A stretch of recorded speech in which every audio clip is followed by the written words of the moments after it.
നമസ്കാരം. സാധാരണ നിലയിൽ വോട്ടെടുപ്പ് കഴിഞ്ഞാൽ CPM കണക്ക് കൂട്ടി കൃത്യമായി പറയും. ആ മണ്ഡലത്തിൽ CPMന് എത്ര വോട്ട് കിട്ടും, എതിരാളികൾക്ക് എത്ര വോട്ട് കിട്ടും, ആര് ജയിക്കും, ഭൂരിപക്ഷം എത്രയായിരിക്കും തുടങ്ങിയ കാര്യങ്ങളിൽ കണക്ക് വളരെ കൃത്യമായിരിക്കും. കൃത്യം എന്ന് ഞാൻ പറഞ്ഞത് കൃത്യസംഖ്യയല്ല. സംഖ്യയിൽ അങ്ങോട്ടും ഇങ്ങോട്ടും ഒക്കെ ഏറ്റക്കുറച്ചിൽ വന്നേക്കാം. പക്ഷേ CPMൻ്റെ കണക്ക് വലുതായിട്ട് തെറ്റാറില്ല. എന്നാൽ ഇപ്പോൾ ഈ തെരഞ്ഞെടുപ്പ്, അതായത് വോട്ടെടുപ്പ് കഴിഞ്ഞപ്പോൾ നേമം മണ്ഡലത്തിൽ വലിയ രീതിയിൽ ഒരു ആക്ഷേപവും ആരോപണവും ഉന്നയിച്ചിരിക്കുകയാണ് CPM നേതാക്കൾ. പ്രത്യേകിച്ചും മണ്ഡലത്തിൽ നിന്ന് മത്സരിച്ച ശിവൻകുട്ടി എന്ന മുൻ മന്ത്രി. അദ്ദേഹം പറയുന്നത് മണ്ഡലത്തിൽ ആവോളം മദ്യവും പണവും BJP ഒഴുക്കി എന്നാണ്. ഇത് തൊട്ടടുത്ത എതിരാളി കോൺഗ്രസ് ആയിരുന്നെങ്കിൽ അവരെക്കുറിച്ചായിരിക്കും ഈ ആക്ഷേപവും ആരോപണവും ഉന്നയിക്കുക എന്നുള്ളത് മറ്റൊരു സത്യം. ഞാൻ അതിലേക്ക് വരാം.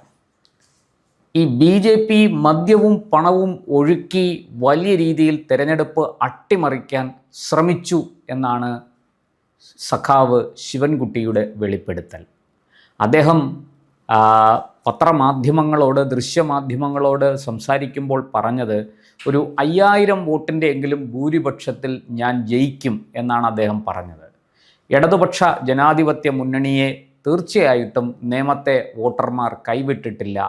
അതുകൊണ്ട് തന്നെ അതായത് ഏതാണ്ട് ഒരു 56,000 57,000-നടുത്ത് വോട്ടുകൾ ഇടതുപക്ഷ ജനാധിപത്യ മുന്നണിക്ക് ലഭിക്കുമ്പോൾ തൊട്ടടുത്ത എതിർ സ്ഥാനാർത്ഥിയായ BJPയുടെ സംസ്ഥാന പ്രസിഡന്റ് രാജീവ് ചന്ദ്രശേഖറിന് 52,000-ൽ പരം വോട്ടുകൾ മാത്രമേ ലഭിക്കുകയുള്ളൂ എന്നാണ് ശിവൻകുട്ടി പറഞ്ഞത്.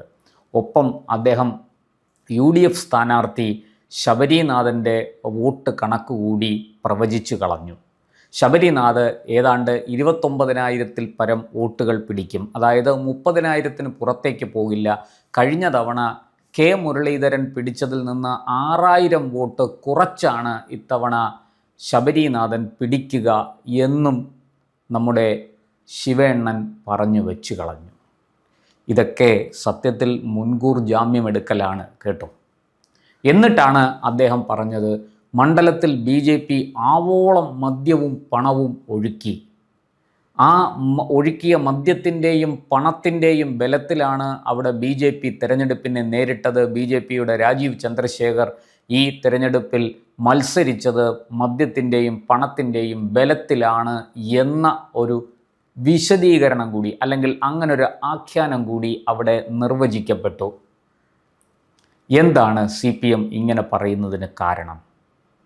മുമ്പ് പല ഉപതെരഞ്ഞെടുപ്പുകളിലും, അതായത് നമ്മുടെ മുഖ്യമന്ത്രിയായിരുന്ന ഉമ്മൻചാണ്ടി മരിച്ചതിന് ശേഷം പുതുപ്പള്ളിയിൽ നടന്ന ഉപതെരഞ്ഞെടുപ്പ്, അതുപോലെ പണ്ട് കാർത്തികേയൻ മരിച്ചതിന് ശേഷം അരുവിക്കരയിൽ നടന്ന ഉപതെരഞ്ഞെടുപ്പ്, നെയ്യാറ്റിൻകരയിൽ നടന്ന ഉപതെരഞ്ഞെടുപ്പ്, സെൽവരാജ് രാജിവെച്ച് CPMൽ നിന്ന് പുറത്തുപോയി UDF കോൺഗ്രസിൽ ചേർന്ന് UDFൻ്റെ ഭാഗമായി നെയ്യാറ്റിൻകരയിൽ ഉപതെരഞ്ഞെടുപ്പിൽ മത്സരിച്ച് വിജയിച്ചു.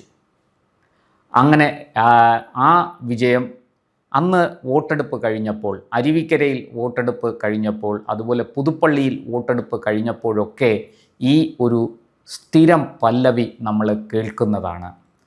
മദ്യവും പണവും ഒഴുക്കി UDF അവിടെ വലിയ രീതിയിൽ പ്രചാരണ പ്രവർത്തനങ്ങൾക്കിടെ മദ്യവും പണവും ഒഴുക്കി എന്നുള്ളത്. അതായത് ഒരു മുൻകൂർ ജാമ്യമെടുക്കലാണ്. എങ്ങാനും നമ്മൾ തോറ്റുപോയാൽ പാർട്ടി അണികളോടും പ്രവർത്തകരോടും സഹയാത്രികരോടും വിശിഷ്യ പൊതുസമൂഹത്തോടും പറഞ്ഞു നിൽക്കണമല്ലോ. മദ്യവും പണവും ഒഴുക്കിയാണ് എതിരാളികൾ ഈ വിജയം നേടിയത്. CPMൻ്റെ പരാജയമല്ല ഉണ്ടായിരിക്കുന്നത്. പകരം എതിരാളികൾ ഇത്തരം അവിഹിതമായ മാർഗങ്ങളിലൂടെ വോട്ടുകൾ സമാഹരിച്ചു. അങ്ങനെയാണ് വിജയം അവർക്ക് ലഭിച്ചത്. അല്ലാതെ CPM LDF പരാജയപ്പെട്ടു എന്ന് ഒരിക്കലും അവർ പറയില്ല, സമ്മതിക്കില്ല, അംഗീകരിക്കില്ല.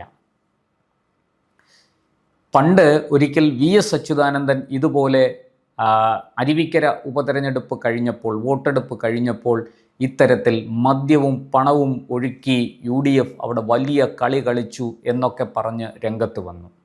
അന്ന് മുഖ്യമന്ത്രിയായിരുന്ന ഉമ്മൻചാണ്ടി കുറിക്കുകൊള്ളുന്ന ഒരു മറുപടി കൊടുത്തതോടുകൂടി ഇടതുപക്ഷത്തിൻ്റെയും സാക്ഷാൽ VSൻ്റെയും വായ അടഞ്ഞുപോയി.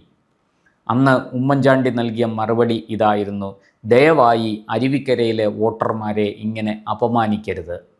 അവരെല്ലാവരും മദ്യപാനികളാണ്, പണം വാങ്ങുന്നവരാണ്, 4 കാശ് ആര് കൊടുത്താലും കൈനീട്ടി വാങ്ങും, കാശ് വാങ്ങി എന്ത് വൃത്തികേടും ചെയ്യുന്നവരാണ്, കുടിച്ചു കൂത്താടി നടക്കുന്നവരാണ്, മദ്യപാനികളാണ് എന്ന് ദയവായിട്ട് അരുവിക്കരയിലെ വോട്ടർമാരെ ആക്ഷേപിക്കരുതേ എന്നാണ് ഉമ്മൻചാണ്ടി അന്ന് VSനോടും CPMനോടും LDFനോടും അപേക്ഷിച്ചത്. ആ ഒറ്റ ഡയലോഗിൽ CPM വീണു, വായ് പൂട്ടി. പിന്നെ VS അടക്കം ഒരു നേതാവും ഈ മദ്യത്തിൻ്റെ കഥ അന്ന് പറയാൻ തയ്യാറായില്ല. ഇതവരുടെ സ്ഥിരം പരിപാടിയാണ്. അതായത് പാർട്ടി തോൽക്കുമെന്ന് കണ്ടാൽ, പാർട്ടിക്ക് ഒരു പിന്നാക്കം പോക്ക് ഉണ്ടായി എന്ന് മനസ്സിലായാൽ അവർ ഉടൻ തന്നെ പ്ലേറ്റ് മാറ്റും. മണ്ഡലത്തിൽ യഥേഷ്ടം മദ്യമൊഴുക്കി, അതുപോലെ പണം കൊടുത്ത് വോട്ടർമാരെ വശീകരിച്ചു, പ്രലോഭിപ്പിച്ചു. ഇത്തരം നരേറ്റീവുകൾ വളരെ പണ്ട് മുതലേ CPM നിർമ്മിക്കുന്നതിൽ ബഹുമിടുക്കരാണ്. നമുക്കറിയാം, വലിയ തരംഗമുണ്ടായി. 2001 100 സീറ്റുമായിട്ടാണ് UDF അധികാരത്തിൽ വന്നത്. അന്ന് LDFനെതിരെ അതിശക്തമായ ഭരണവിരുദ്ധ വികാരം ഉയർന്നിരുന്നു. നിരവധി കാരണങ്ങളുണ്ട് അതിന്. ആ കാരണങ്ങളിലേക്കല്ല ഞാൻ പോകുന്നത്. മറിച്ച് അന്ന് ഇതുപോലെ കനത്ത പരാജയം ഇടതുപക്ഷം LDFും CPMും ഏറ്റുവാങ്ങിയതോടുകൂടി അന്ന് പാർട്ടി സെക്രട്ടറി ആയിരുന്ന സാക്ഷാൽ പിണറായി വിജയൻ അന്ന് പറഞ്ഞത് ജാതി മത വർഗീയ ശക്തികളുടെ കൂട്ടുകെട്ട് ആണ് UDFനെ സഹായിച്ചത്. ഒരു വശത്ത് ഭൂരിപക്ഷ വർഗീയതയും മറുവശത്ത് ന്യൂനപക്ഷ വർഗീയതയും ഒരുപോലെ UDFനെ താലോലിച്ചു. അങ്ങനെയാണ് UDF വിജയിച്ചത്. LDFനെ തറപറ്റിക്കാൻ വേണ്ടി ഭൂരിപക്ഷ വർഗീയതയെയും ന്യൂനപക്ഷ വർഗീയതയെയും ഒരുപോലെ UDF കൂട്ടുപിടിച്ചു. ഇത് പരാജയത്തിന് മുമ്പ് എടുക്കുന്ന മുൻകൂർ ജാമ്യമാണ് എന്ന് വ്യക്തമാണ്. അത് പാർട്ടി സെക്രട്ടറി മുതൽ ഇങ്ങ് താഴെ തട്ടിൽ ഒരു ബ്രാഞ്ച് സെക്രട്ടറി വരെ ഇത്തരത്തിലുള്ള ക്യാപ്സ്യൂളുകൾ കൈവശം വെച്ചിട്ടുണ്ട്. ഇങ്ങനെ ഓരോന്നായിട്ട് ഇറക്കിക്കൊണ്ടിരിക്കും. നേമത്തും മറ്റൊന്നുമല്ല സംഭവിച്ചിരിക്കുന്നത്. കനത്ത തോൽവി ഏറ്റുവാങ്ങും എന്ന് ഉറപ്പായതോടുകൂടി നേമത്തെ വോട്ടർമാരെ മുമ്പ് ഉമ്മൻചാണ്ടി പറഞ്ഞതുപോലെ അപമാനിക്കാനാണോ ഇത്തരത്തിൽ ഒരു ശ്രമം നടത്തിയിരിക്കുന്നത് എന്ന് അവർ സംശയിച്ചാൽ അവരെ കുറ്റം പറയാൻ കഴിയില്ല. അതായത് ഒരു കുപ്പി മദ്യത്തിനും 4 കാശിനും വേണ്ടി നേമത്തെ വോട്ടർമാർ ജനാധിപത്യത്തെ വിറ്റു എന്ന് പറയാതെ പറയുകയാണ് CPM നേതാക്കൾ. വിശിഷ്യ ആ മണ്ഡലത്തിൽ മത്സരിച്ച സ്ഥാനാർത്ഥി V ശിവൻകുട്ടി. നോക്കൂ, തനിക്ക് വോട്ട് ചെയ്ത ആൾക്കാരോട് എന്തുമാത്രം ഈ സ്ഥാനാർത്ഥിക്ക് പ്രതിബദ്ധതയുണ്ട്, കടപ്പാടുണ്ട്. അതായത് ഒരു ജനാധിപത്യ സംവിധാനത്തിൽ മത്സരം നടക്കുന്നു, 2 3 കക്ഷികൾ മത്സരിക്കുന്നു, ജനങ്ങൾ തങ്ങൾക്ക് ഇഷ്ടമുള്ളവർക്ക് വോട്ട് കൊടുക്കുന്നു. ആ വോട്ട് കൊടുക്കുന്നതിന് അവർക്ക് ചില മാനദണ്ഡങ്ങൾ ഉണ്ടാവും. ആ മാനദണ്ഡങ്ങൾ അനുസരിച്ചായിരിക്കും അവർ വോട്ട് ചെയ്യുന്നത്. ഏറ്റവും കൂടുതൽ വോട്ടുകൾ ലഭിക്കുന്നയാൾ വിജയിച്ചു വരുന്നു. ഇതിനെയാണ് മദ്യവും പണവും ഒഴുക്കി നേടുന്ന വിജയമാക്കി മാറ്റുന്നത്. അതായത് ആടിനെ പട്ടിയാക്കുന്ന ആ തന്ത്രം ഉണ്ടല്ലോ, ഗീബൽസിയൻ തന്ത്രം, ആ തന്ത്രമാണ്. നുണ ആവർത്തിച്ച് നുണ ഇങ്ങനെ പറയുമ്പോൾ അത് സത്യമായി വരും എന്നൊരു സിദ്ധാന്തമുണ്ട്. ആ സിദ്ധാന്തമാണ് CPM ഇവിടെ ഉപയോഗിക്കുന്നത്. കാലങ്ങളായി കേരളത്തിൽ അതാണ് ഉപയോഗിച്ച് വരുന്നത്. ഇനിയിപ്പോൾ വരും ദിവസങ്ങളിൽ നമുക്ക് കൂടുതൽ വിശദമായി പലതും കേൾക്കാം. എന്തായാലും നേമത്തെ വോട്ടർമാരെ മദ്യപാനികളും പണം വാങ്ങുന്നവരുമാക്കി അവരുടെ MLA തന്നെ മാറ്റിയതിൽ അത്ഭുതപ്പെടാനൊന്നുമില്ല. നിങ്ങൾ വോട്ട് ചെയ്ത് തിരഞ്ഞെടുത്ത MLA അല്ലേ? അതിൻ്റെ ഉത്തരവാദിത്വവും നിങ്ങൾക്ക് തന്നെ വഹിക്കേണ്ടി വരും. എന്തായാലും ഒരു കാര്യം സത്യമാണ്, നേമത്തെ ജനങ്ങൾ കൃത്യമായി വോട്ട് ചെയ്തിരിക്കുന്നു. അവിടെ മത്സരിച്ച കോൺഗ്രസിൻ്റെ സ്ഥാനാർത്ഥി ശബരിനാഥ് ഇത്തരത്തിലുള്ള ഒരു ആക്ഷേപവും ആരോപണവും ഉന്നയിച്ചിട്ടില്ല. അദ്ദേഹം അവിടെ വളരെ നന്നായി പ്രവർത്തിച്ചു. ആര് ജയിക്കുമെന്ന് നമുക്കറിയില്ല. മെയ് 4-ാം തീയതി വോട്ടെണ്ണുമ്പോൾ മാത്രമേ നമുക്കതിനെക്കുറിച്ച് അറിയാൻ കഴിയുകയുള്ളൂ. അവിടെ വിജയം പ്രചാരണത്തിൽ ഏറ്റവും മുന്നിലെത്തിയത് BJP ആണ് എന്ന് പൊതുവെ രാഷ്ട്രീയ നിരീക്ഷകർ വിലയിരുത്തുന്നു. മാത്രമല്ല 22 വാർഡുകളും 2 പഞ്ചായത്തുകളും ചേർന്നതാണ് നേമം മണ്ഡലം. അതിൽ 22-ൽ 17 വാർഡുകളും BJP ആണ് വിജയിച്ചത് നഗരസഭയിലേക്ക്. മാത്രമല്ല അവിടെ 2-3 പഞ്ചായത്തുകൾ, അതായത് കല്ലിയൂർ പഞ്ചായത്ത്, വെങ്ങാനൂർ പഞ്ചായത്തൊക്കെ BJPക്ക് വലിയ സ്വാധീനമുള്ള പഞ്ചായത്തുകളാണ്. അതുകൊണ്ട് തന്നെ ആ BJP പ്രചാരണ പ്രവർത്തനങ്ങളിൽ മുന്നിൽ നിൽക്കുന്നു എന്ന് പറയുമ്പോൾ വിജയം BJPക്ക് ഉണ്ടാകുമെന്ന ഒരു സൂചനയാണ് നമുക്ക് ലഭിക്കുന്നത്. എന്തായാലും മെയ് 4-ാം തീയതി വോട്ടെണ്ണുമ്പോൾ മാത്രമേ നമുക്കത് അറിയാൻ കഴിയുകയുള്ളൂ. ഒപ്പം കോൺഗ്രസ് അവിടെ പതിവില്ലാത്ത വണ്ണം, അതായത് 2016-ൽ അവർക്ക് സംഭവിച്ച അബദ്ധം അവർ തിരുത്തിയിരിക്കുന്നു. 2021-ലും കോൺഗ്രസ് മിടുക്കനായ ഒരു സ്ഥാനാർത്ഥിയെ നിയോഗിച്ചു. ഇപ്പോഴിതാ 2026-ലും അവർ ഒരു യുവ രക്തത്തെ തന്നെ അവിടെ നേമം പിടിച്ചെടുക്കാൻ വേണ്ടി നിയോഗിച്ചു. അത് മറ്റാരുമല്ല, സാക്ഷാൽ G. കാർത്തികേയൻ്റെ മകൻ KS ശബരിനാഥനാണ്. ശബരിനാഥനും മികച്ച മത്സരം കാഴ്ചവെച്ചു.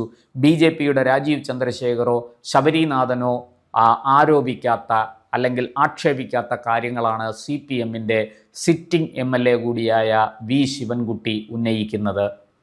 ഇതിൽ നിന്ന് നമുക്ക് ഒരു കാര്യം മനസ്സിലാക്കാം, BJPക്കും കോൺഗ്രസിനും അവിടെ വിജയപ്രതീക്ഷയുണ്ട്. പക്ഷേ ഇടതുപക്ഷത്തിന് വിജയപ്രതീക്ഷ നഷ്ടപ്പെട്ടിരിക്കുന്നു എന്ന് ശിവൻകുട്ടി പറയാതെ പറയുകയാണ്, മദ്യം പണം ഒഴുക്കി എന്നതിലൂടെ. കാത്തിരുന്ന് കാണാം. മെയ് 4-ന് പെട്ടി പൊട്ടിക്കുമ്പോൾ നമുക്ക് നേമത്തെ വിജയിയെ അറിയാം. മദ്യവും പണവും ഒഴുക്കിയാണോ അവിടെ വിജയം നേടിയത് എന്ന കൃത്യമായ ഉത്തരം നമുക്ക് അന്ന് ലഭിക്കും. നന്ദി, നമസ്കാരം. കൂടുതൽ വാർത്തകളും വിശേഷങ്ങളും നേരിട്ട് ലഭിക്കാൻ ജനങ്ങളിൽ നിന്ന് ജനങ്ങളിലേക്ക് ജനഭൂമി ന്യൂസ് സബ്സ്ക്രൈബ് ചെയ്യൂ. ബെൽ ബട്ടൺ അമർത്താനും മറക്കരുത്.